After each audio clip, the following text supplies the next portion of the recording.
ভোলাতে একজন মুহাদ্দিস, তাকে দুর্বৃত্তরা হত্যা করেছে, কিন্তু ঘটনা আপনারা জানেন না, কোনো দুর্বৃত্ত তাকে হত্যা করে নাই, তার নিজের কলিজার টুকরা ছেলে তাকে হত্যা করেছে।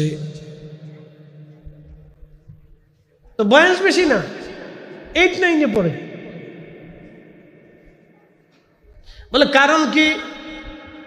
পুলিশে খতিয়ে দেখলো অন্য কোনো কারণ না, ছেলেটা মোবাইলে আসক্ত ছিল। এই শোনে যাবেন, বাচ্চাদেরকে মোবাইল দিবেন না, ওর হাতে ফুটবল দিয়ে দেন, ওর হাতে ক্রিকেট দিয়ে দেন, র্যাকেট দিয়ে দেন, খেলা দিয়ে দেন, দৌড়াদৌড়ি শিখুক, খেলাধুলা করুক, মোবাইল বাচ্চার হাতে দিবেন না, ছেলে মেয়ের হাতে মোবাইল দিবেন না, ওরা পরিণত বয়স না হওয়া পর্যন্ত মোবাইল দিবেন না, যদি দেন তাহলে শেষ। হ্যাঁ, এই আজকের রিপোর্ট, আজকের খবর, এগুলি আমাদেরকে ভাবিয়ে তুলতেছে। একজন মুহাদ্দিস তার ছেলেকে শাসন করেছিলেন, মোবাইল আসক্ত ছিল।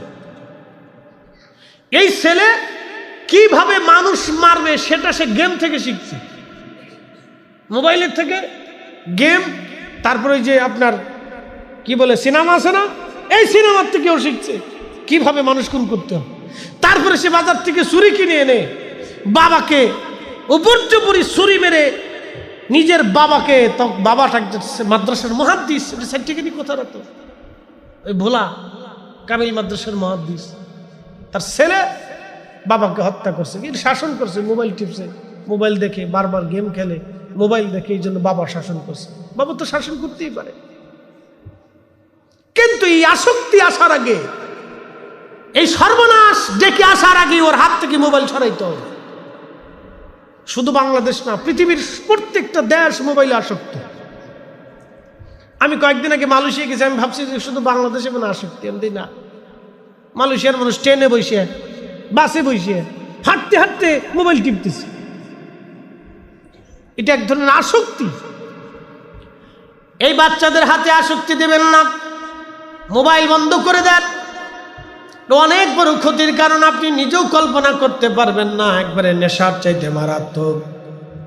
এটা এক ধরনের নতুন নেশা এসে গেছে, মোবাইল আসক্তি।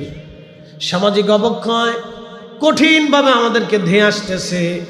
আমাদের দেশের ডিভোর্সের সংখ্যা বেড়ে গেছে, পরকীয়ার সংখ্যা বেড়ে গেছে, প্রচুর পরিমাণে ডিভোর্স।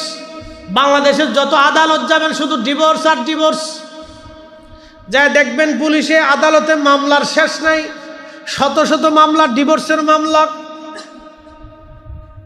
শুধু ডিভোর্স বাড়তেছে। বলে কারণ কি? মোবাইল।